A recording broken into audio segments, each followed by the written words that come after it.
the last episode, we talked about how Elohim created by speaking from nothing.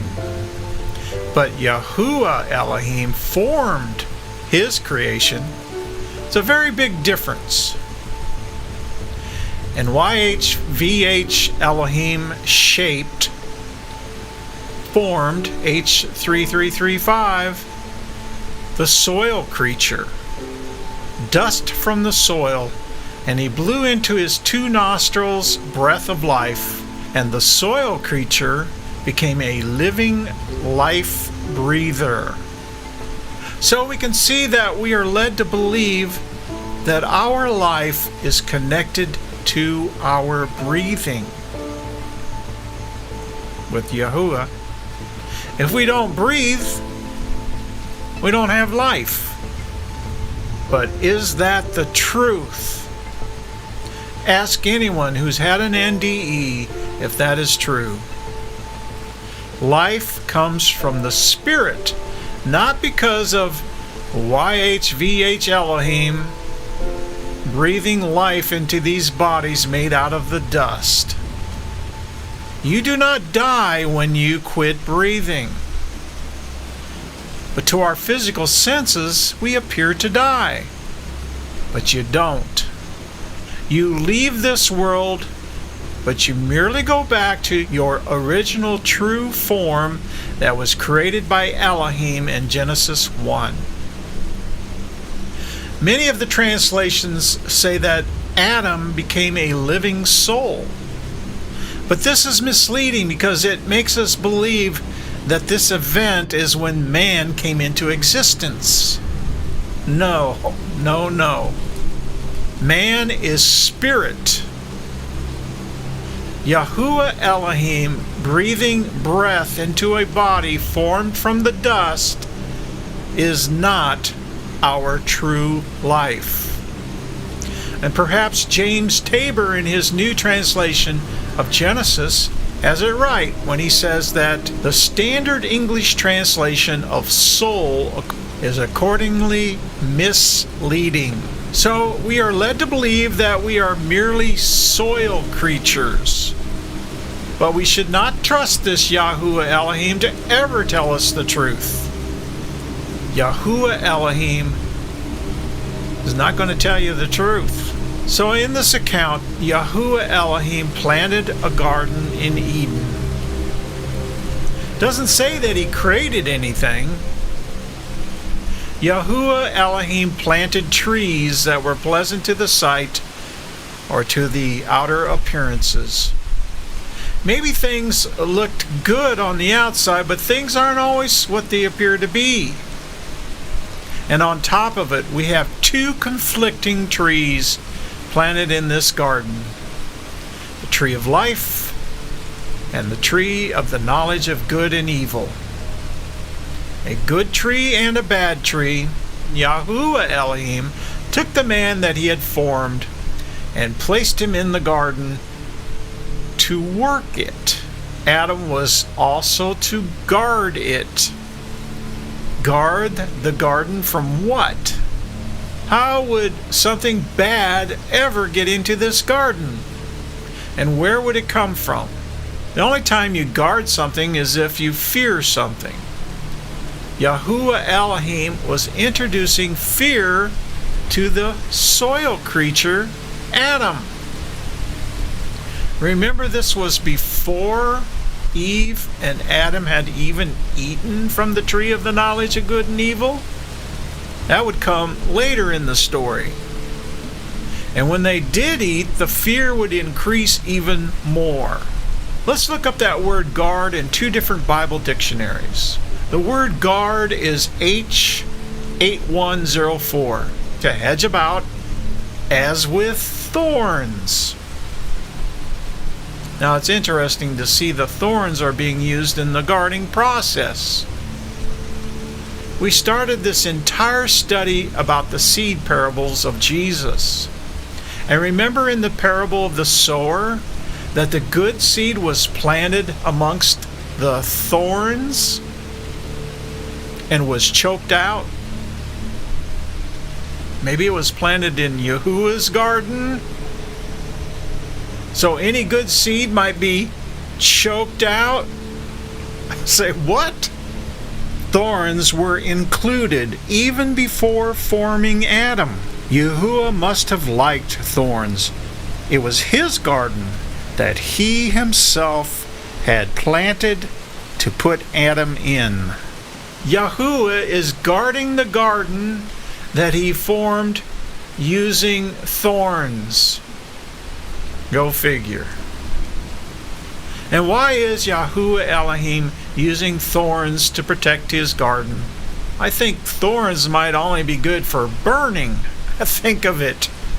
And things kept getting worse and worse with Yahuwah and the creation that he formed. Yahuwah Elohim now begins to make demands of Adam. Yahuwah Elohim commands Adam not to eat from one of the trees that Yahuwah himself had formed and placed there. How else would these trees have gotten there? Yahuwah Elohim threatens Adam with death if he disobeys. Was Yahuwah Elohim a cruel slave owner? A slave master? Well, it certainly looks like it. Yahuwah Elohim begins to form, not create, other creatures out of the ground. And why did he want to see what Adam would name them? Was Adam making judgments about these creatures by their outer appearances? This is unlike Elohim, who in Genesis 1, he created the creatures first, before Adam and Eve. So the creatures came first. But with Yahuwah, they came later. Yahuwah Elohim felt that Adam was incomplete. And so he decided Adam needed a helpmate. Oh, remember in Genesis 1, male and female were both created at the same time. But in this account, Adam comes first, and then Eve. Now perhaps this entire account of this second creation was part of that same dream. It might be considered like a trance. Not real, but only appearing to be real. And once again, instead of creating, we see that Yahuwah Elohim built Eve from the rib of a man. Eve was not created by Yahuwah, but H1129 was built. And why HVH Elohim? H1129 built the side that he took from the soil creature into a woman. Yahuwah Elohim caused the woman to come to the man. The man and the woman were both naked and were not ashamed. Yahuwah Elohim would be the cause of the shame later too. He's going to cause them to have shame, but only later. Yahuwah Elohim has a strong habit of messing things up. The serpent then spoke the lie of all lies to Eve. The serpent said that it was Elohim, the Father of lights, who had said that they could not eat from every tree. Now, Elohim had never said anything like that. But it was actually Yahuwah Elohim who made the command not to eat from a certain bad tree. A tree that Yahuwah Elohim had formed himself. And then the serpent lied a second time and said that it was okay to eat from the bad tree of the knowledge of good and evil, and that their eyes would be opened to be like Elohim if they did. They swallowed a huge lie that they were lacking something when they were already like Elohim because they were one with their Father. But in the dream it was different. But the snake said to the woman, "You will not die. Genesis 3:4. The serpent had convinced Eve to believe that Elohim was holding out on them and that Elohim had lied to them. But the serpent was actually only a servant or a slave of Yahuwah Elohim. So, who was really responsible for all of this? Was it the serpent? I don't think so. Yahuwah Elohim likes to work in the background, to remain hidden and have someone else, like a snake, do his dirty work so as to not reveal himself. He's always passing the blame on in order to hide himself from becoming visible to those in the dream. People think of Yahuwah Elohim as an agent of light, but he's one who hides in the shadows. Well, you know what happens next? They go ahead and eat of the forbidden fruit. It was forbidden by Yahuwah Elohim. Now, Scripture then says that their eyes were opened and they knew that they were naked. But remember, this is all inside the dream. And suddenly they felt ashamed. They entered into a world of good and evil, and a veil was placed over their understanding. And they were shut off from the real world of spirit and abundance, the real world of Elohim. Shut off from their true identity of being one with their Father and totally entrapped in a dream of a deep sleep that Yahuwah Elohim had caused them to fall into. And the eyes of them both were opened, and they knew that they were naked. And they sewed fig leaves together, and they made themselves aprons. Genesis 3:7. And their eyes were opened to live in a world of outer appearances, a world that separated them from their true selves. And at the same time, they became blind to the original creation of Elohim. And now they had a new God, a God called Yahuwah Elohim, a name so similar that Yahuwah Elohim could hide in the shadows and perhaps never be exposed. But many years later, Yahusha, the Mashiach, would reveal the truth. In the meantime, fear entered into the story with guns blazing. The man and his woman went into hiding from the presence of Yahuwah Elohim. Why? Because they were full of fear. This Yahuwah Elohim God that was formed in the dream of their imaginations, he was a God to be feared. Separation was now in full swing in a terrible world that was formed. A world of death and destruction in which there was more evil than good. Their imaginations went wild and really took off, creating all kinds of chaos. And we can see that Yahuwah Elohim was not all-knowing because he didn't know where Adam was. So he called out to him, "Adam, where are you?" And Yahuwah Elohim acted like he didn't know what had happened. So he asked Adam questions such as, "Who told you? Who told you you were naked? Have you eaten of the tree which I, Yahuwah Elohim, commanded you not to eat?" Well, at least for once, Yahuwah admitted where the command had come from. Adam tried to put the blame over on Eve. And then Yahuwah Elohim tried to put the blame on the woman. "What is this that you have done?"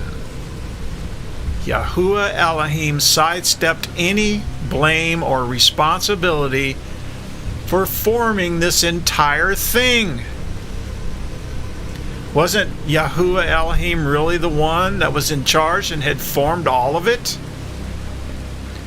If Yahuwah Elohim was truly God, would God be so stupid to have to ask Adam questions and then to pass the blame on someone else? I mean, you've got to be kidding, right? And then we start seeing some even stranger things about Yahuwah Elohim.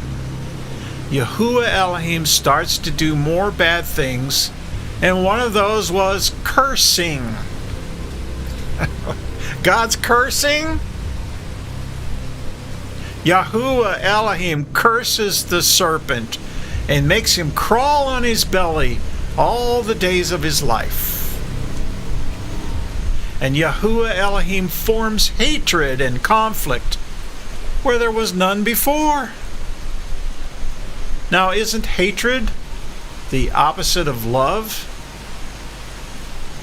What kind of fruit was Yahuwah producing here? Hatred doesn't sound like something Elohim would do. And I will put enmity between you and the serpent, and the woman, and between your seed and her seed. And it shall bruise your head, and you shall bruise his heel. It was hostility, enmity, hatred. Yahuwah Elohim created all of this. What kind of God do we have here? Jesus told us how to identify things. Jesus said this: you can identify them by their fruit. That is, by the way they act. Can you pick grapes from thorn bushes? Or figs from thistles? A good tree produces good fruit, and a bad tree produces bad fruit. It gets even worse. Yahuwah Elohim goes ballistic and starts cursing all kinds of things. Yahuwah Elohim, he curses the serpent, and then he makes him crawl on his belly all the days of his life, as we've already mentioned. And then Yahuwah Elohim really goes to town with the woman, and he makes it really bad for her. Yahuwah Elohim said he would multiply Eve's sorrow. What kind of God is this? He's going to multiply Eve's sorrow, make abundant her distress. What kind of God is this? Now the ERV Bible version says Yahuwah Elohim would do this: I will cause you to have much trouble when you are pregnant, and when you give birth to children, you will have much pain. And you will want your husband very much, but he will rule over you. Yahuwah Elohim proceeds forward with his cursing spree. He's on a roll. He curses the ground, in turn causing even more sorrow for Adam. And Yahuwah Elohim does nothing to stop thorns and thistles from coming forth out of the ground. In fact, he created them, or he formed them, I should say. He formed them. It sounds like he wants it to happen. Whereas Jesus says he's going to burn up thorns and thistles. And he blames everything on Adam because Adam listened to Eve. And earlier, Yahuwah tried to blame it on Eve when he said, "What is it you have done?" That's how he addressed her. But now he's blaming it on Adam. And then to top everything off, Yahuwah Elohim says the following. And I like how it says it in this translation. You will have to work hard and sweat to make the soil produce anything for you, until you go back to the soil from which you were formed. You were made from the soil, and you will become soil again. That's Genesis 3:19 in the Good News translation. Now, does that sound anything like good news? And now you have to ask yourself, does this Yahuwah Elohim sound like a God that you would want to serve or worship?